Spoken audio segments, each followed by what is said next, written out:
This week on the Digital Marketing Scoop is all about video marketing and producing video content. We've gone back through all our episodes around video marketing and put a really, really informative mashup together for you. I hope you really, really enjoy this episode.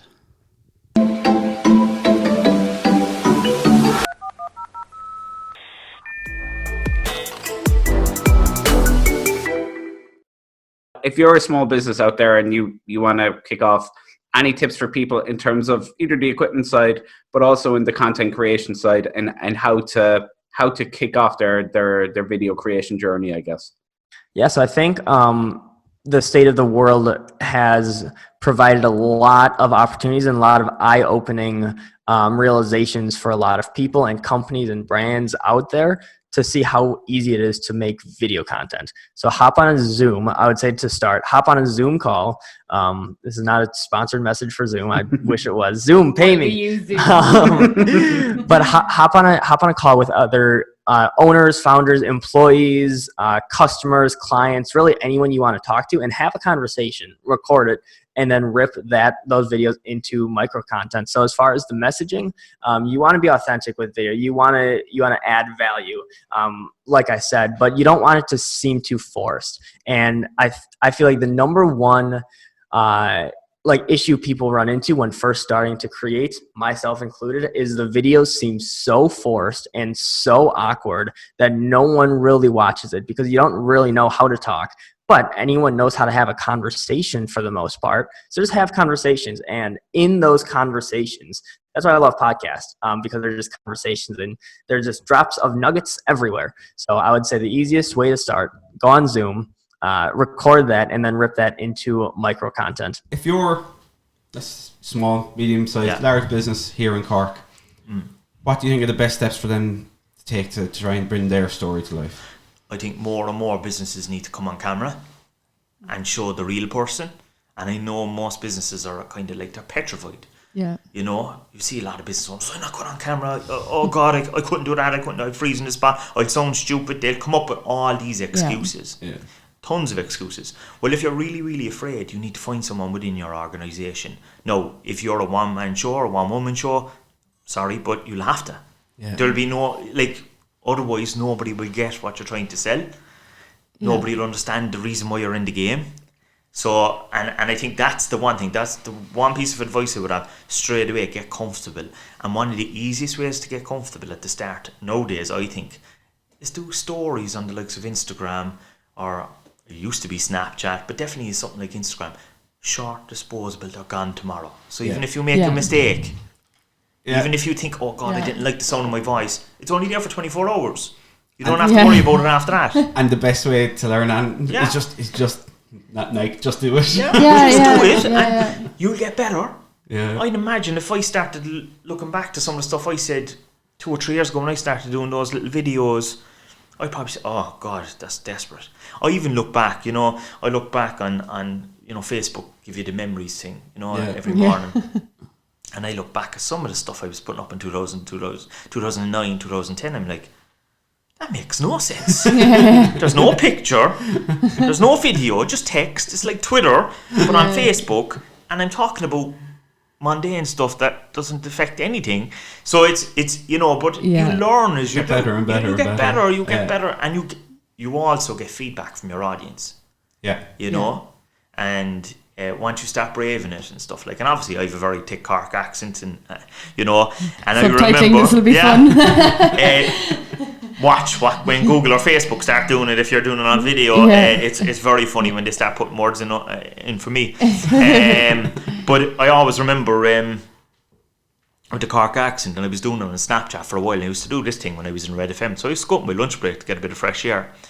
And I used to walk out in Corkine, so there's like little woods at the back there. There's a stream out in Corkine between, say, where Red FM are, which is kind of near the dog track, and where CIT is. And there's a little playground and all that, but there's a walkway all the back on the back of it. And I used to do this kind of marketing talk, and I'd be kind of giving my opinions on stuff that I've seen during the week, ads, that kind of stuff.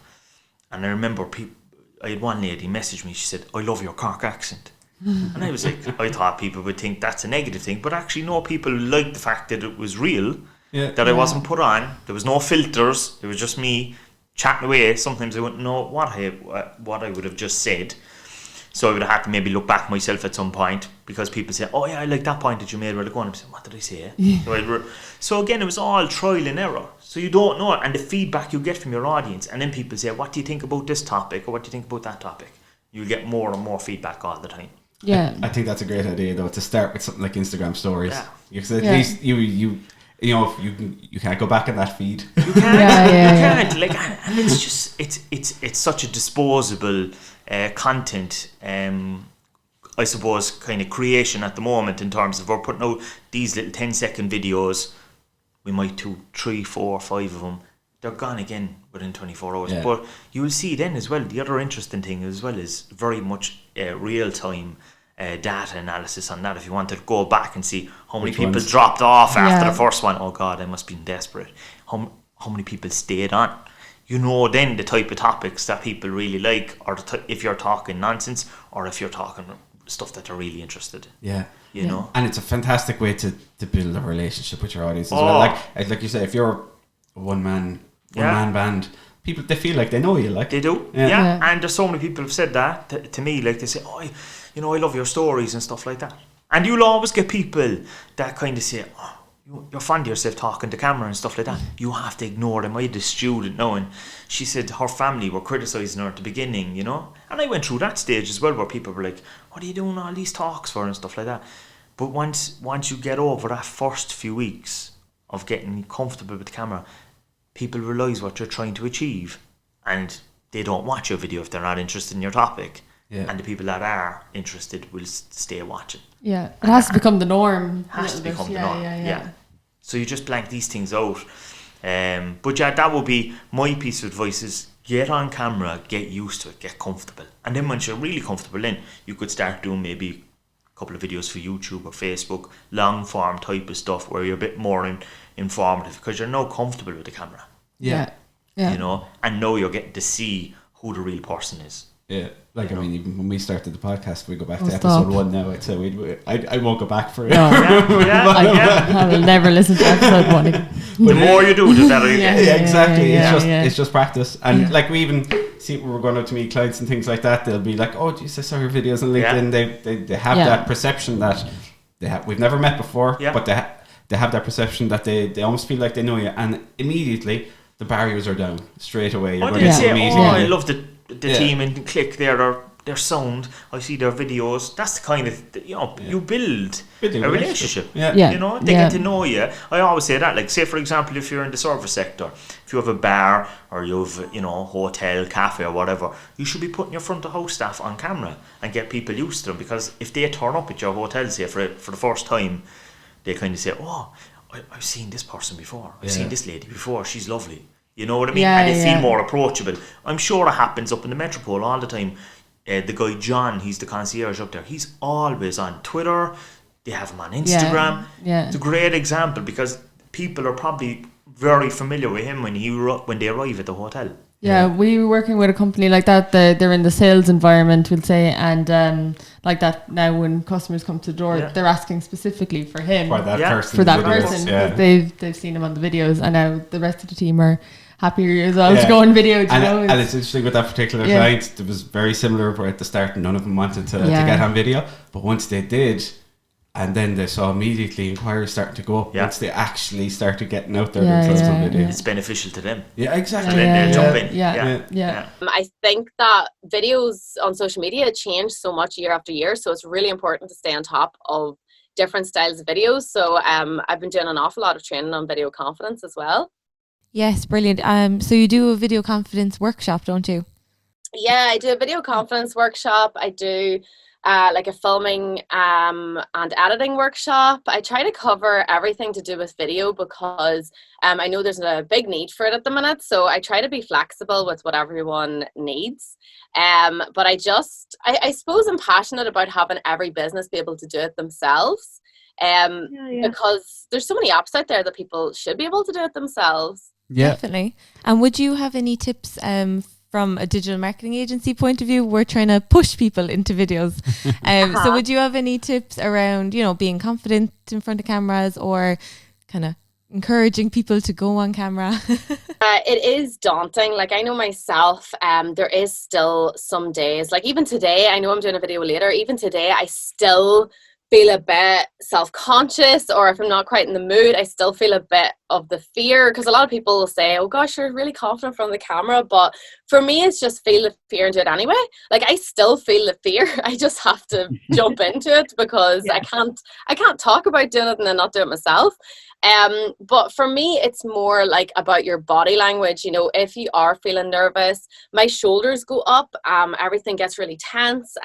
It's just being aware of your body language and your overall tone.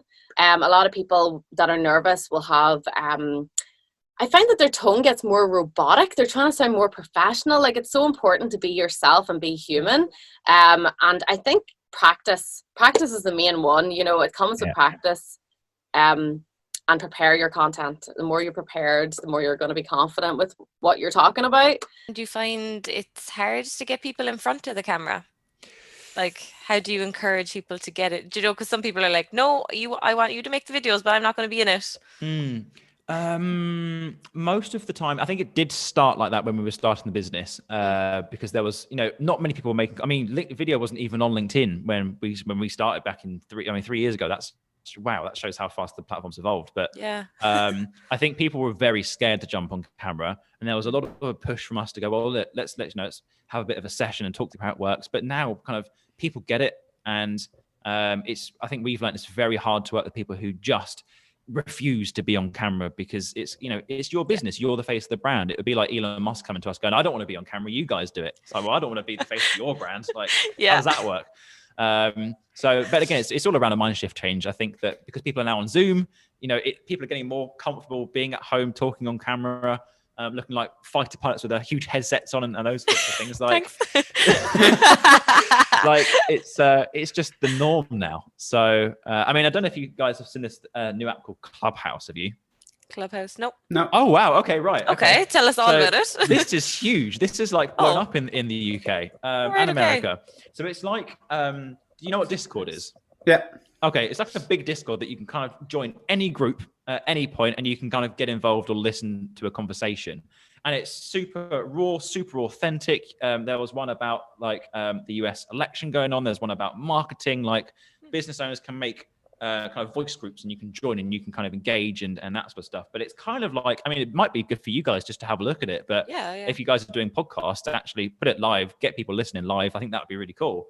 But again, it's just people are at home. They're not all professional or in suits. They're still talking to people, getting out their comfort zone a little bit. So we haven't really found people kind of scared to get on camera. And if they are, it's just fact of there's just no way we can do something. It's just not the right client for you. I suppose you're not attracting people who don't want to go on camera anyway. That's fair enough. I think with video, I think you have to be quite confident though. You have to have your video persona.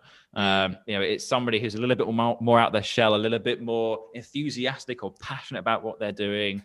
I am not camera jack at home when I'm having dinner, or it's like here at night, right? So I think you definitely have to develop that character. It's like I'd say it's like your when you go networking, like your network persona basically, but just on video. People have definitely got more confident over the last year. Yeah, well, I mean, I think the major thing that I give to everybody is you need to work the platform. Every platform is entirely different. So whether you're on Snapchat, Instagram, Facebook, LinkedIn, whatever it is, every single platform works differently. You have different aspect ratios. I'd say that's the main thing. Like 16:9 traditional video, rectangle video doesn't work on Instagram. It doesn't work because it takes up so little real estate that people kind of scroll past it.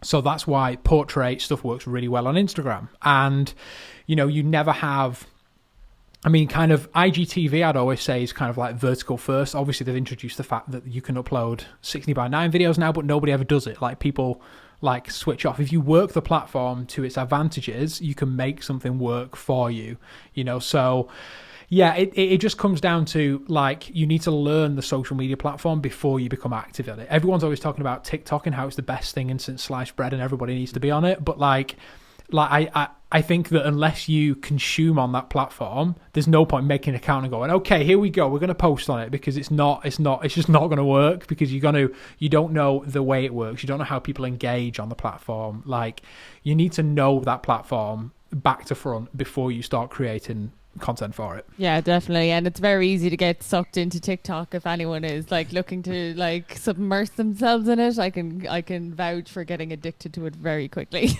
It's insane. Yeah, for sure. Yeah, I mean that's like the one thing that people are loving, is that it's very similar to how Instagram was in the early days, where it's like, you know, you can just spend hours on it. You know, like, although, I mean, it's probably not meant for our ages. I do feel a bit old when I'm on it. Oh, me too, definitely. You know, like, I mean, yeah, last night I was on one of our work accounts on it, and there was just some schoolgirls in the school bathroom, like, dancing. I was like, oh my God, what am I looking at? Like, this, like, I probably shouldn't be on this app, right? And it's just, it is... TikTok is a weird one. It's a, you know, like, I think it's going to take a long time for it to become more than just a app for kids. I think in like engagement content in general, testimonials are great. Like, you know, I think if you are a B2B company, if you're a B2C company, whatever you are, if you don't have video testimonials right now, I think you're kind of doing something wrong, because, you know, like, we've been building a new landing page for our ads, and like, you know, it's weird. We're a video company. We don't have video testimonials, and it feels so weird. You know, like, we could go out and make these fairly easily, but we just haven't. So we have text testimonials, and it just doesn't work, right? It doesn't convey your point properly, and so doesn't make it real. Yeah, I think. Yeah, exactly, for sure. Like you said earlier, people buy from people, and people take recommendations from other people, and so I think, like, yeah, testimonial videos, but I think just general engagement content, which, like, the whole reason for it, you know, like, you should never have a whole feed full of sales content, right? You need content to fill in those gaps, and you need content which drives followers and drives engagement, and that's where, you know, general original content comes. You know, we have a big push at the moment for all of our clients. Like, you need to be making original content. Like, some of the brands that we work with are some of the biggest followings in the world. You know, like, we've worked with Pretty Little Thing and places like that. You know, and when you look at the Pretty Little Thing podcast, it hit like a million followers, 1 million downloads or something the other week. Like, this is a business that is making a podcast. This isn't, you know, like a YouTuber which has made a podcast. This is a business, and they've got 1 million downloads, like, and that's because they're adding something value to their customers, right? And so, like, I think in any way that you can add value to a customer, whether it is podcast clips or whether it's, you know, behind the scenes stuff, you know, maybe if you're a film company, people really enjoy seeing behind the scenes of stuff. You know, if you're, you know, a food photographer, you know, and you're looking, you know, to show your clients what goes into a day, like behind the scenes of a food shoot. Like, people love food. People love seeing behind the scenes of stuff, you know. So, like, general content that fills the gaps where your sales content isn't going, I think is like definitely something people should be creating.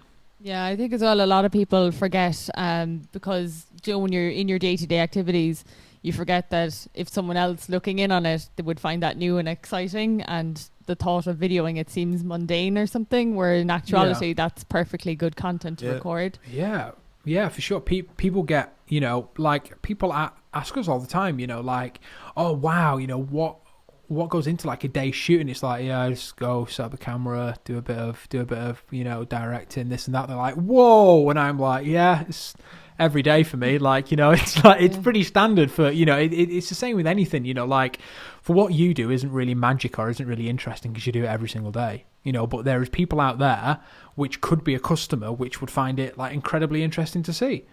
Yeah. So in terms of, we'd say, smaller businesses who they haven't really dipped their toe into video yet, if they're starting off in-house, I suppose there's two things. There's obviously the ideas, which we've kind of touched on there, but I suppose there's also, for them, is the equipment side of things. What advice would you have for people just starting out, just dipping their toe, no matter what platform it is? Yeah, video doesn't need to be expensive, right? It's something we tell clients all the time. Like, yeah, okay, right now my webcam is currently a £10,500 camera. Okay, great. You are crystal clear, though. Yeah, but that's because it's my job, right? It's like a barber isn't going to spend £10 on a pair of scissors, right? It's like, but just because we charge money for the product doesn't mean that you something you shoot on your phone will serve the same purpose. People invest in video companies to do things because they want it done a certain way, and there's certain things that we can do which the average Joe can't, do. And genuinely, like I have the brand new iPhone and it's amazing. Like, the camera is incredible. Like, we do a lot of like stock photo and stock video. 70% of the stock photos we've uploaded this month has been from our phones. Like, these are professional photos which people are downloading and using for their marketing and stuff like that. It's the same with the video. Just all you need to do with any camera, no matter how bad it is, make sure it's really well lit. Like, stand in front of a window, get your lamp and bounce it off a white wall. Literally right now I have like a big light and I'm just bouncing it off the white wall in front of me. And it's like just doing something like that fills your face and makes you look well lit. And then, if you want to, put a little bit more money into it, you can get like a little tripod for your phone, probably costs like £10 on Amazon, and get like a little microphone. You can get these little Rode microphones, which they're like little clip-on lavalier microphones. Search it on Amazon. It's like called the, I don't know, Pro Lav or something like that. The Smart Lav, I think it's called. It's like £40. It plugs into the bottom of your phone and it will give you professional grade. Like we use them for our videos. Like, they plug into your phone, allows you to record professional grade audio.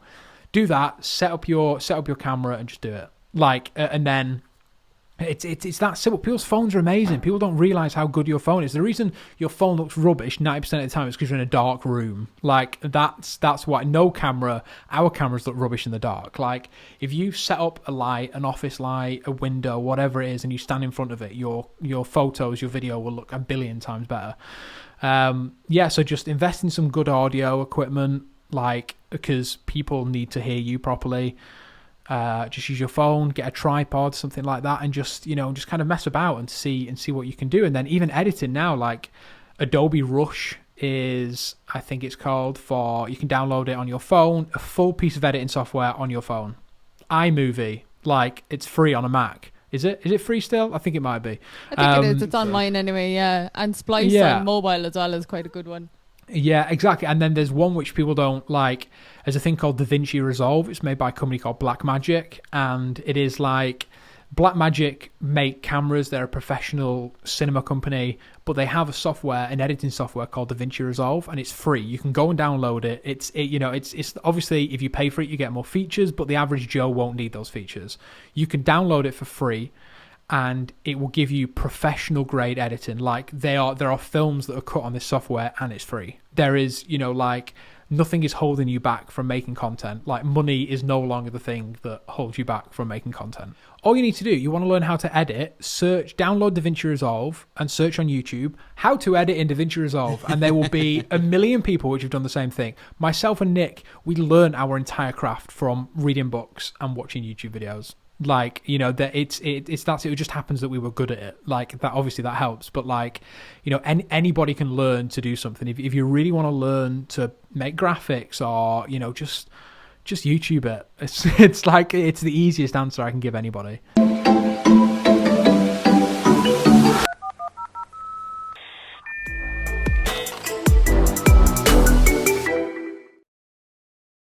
Thanks so much for listening to this week's episode of the Digital Marketing Scoop. I really hope you enjoyed it.